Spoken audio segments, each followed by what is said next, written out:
Meus queridos irmãos, a paz do Senhor Jesus, é com muita alegria que estamos aqui para mais um crescimento espiritual para a sua vida. Meu querido discipulador, meu querido líder, meu querido supervisor de excelência, que Deus possa continuar te abençoando rica e poderosamente. Faça a obra de Deus com excelência. Eu tenho certeza que o Senhor, Ele vai te recompensar. Vamos para a lição de número 4 do módulo Vivendo no Reino. E nós vamos falar hoje sobre as chaves do reino.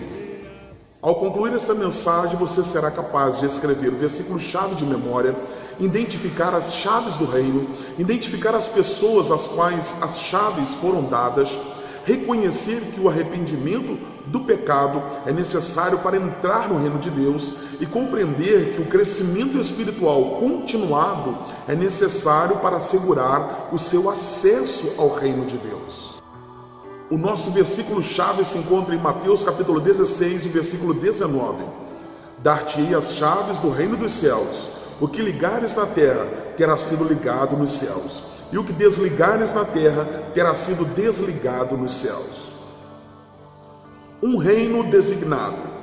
Antes de Jesus voltar ao céu, ele disse aos seus discípulos, em Lucas 22, verso 29, assim como meu Pai me confiou um reino, eu vou-lo confio.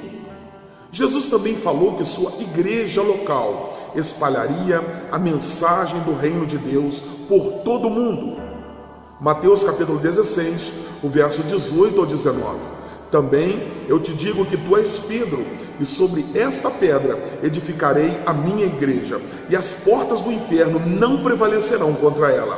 Dar-te-ei as chaves do reino dos céus. O que ligares na terra terá sido ligado nos céus, e o que desligares na terra terá sido desligado nos céus.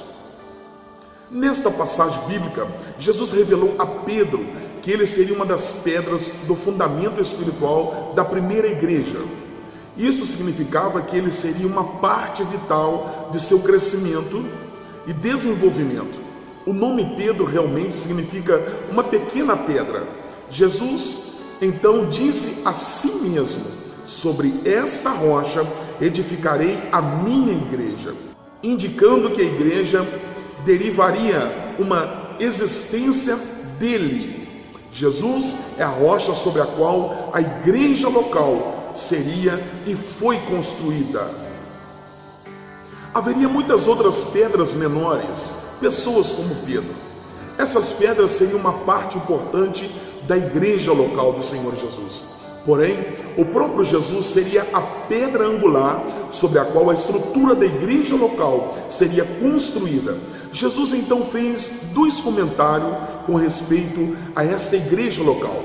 Primeiro, ele disse que as portas do inferno não prevalecerão contra ela. Isto implica que a igreja local teria inimigos lutando contra ela, porém ele assegurou que os inimigos não a venceriam. Em segundo lugar, e mais importante para o nosso estudo, Jesus prometeu dar as chaves do reino à igreja local. No mundo natural, se você possui as chaves de um edifício, isso significa que você tem autoridade ali. Devido à sua posição de autoridade, você tem as chaves do edifício. A autoridade da qual Jesus estava falando nesta passagem é uma autoridade espiritual. Ele deu as chaves espirituais das portas de seu reino à igreja local. Jesus disse: eu as darei. O poder e autoridade da igreja local flui de Jesus. O uso da palavra darei no tempo futuro significa que as chaves ainda não haviam sido dadas no momento em que o nosso Senhor Jesus falou. Este poder foi liberado em Atos dos Apóstolos, capítulo 2, quando o Espírito Santo foi dado aos crentes. Atos capítulo 1, versículo 8: mas recebereis poder ao descer sobre vós o Espírito Santo, e sereis minhas testemunhas, tanto em Jerusalém como em toda a Judéia e Samaria e até os confins da terra.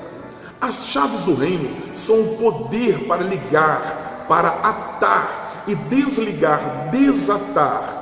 Ligar ou atar algo significa colocar cadeias ou uma atadura nisso. É como fechar como chave e colocar uma tranca na porta de um quarto. Desligar algo é soltar ou pôr em liberdade.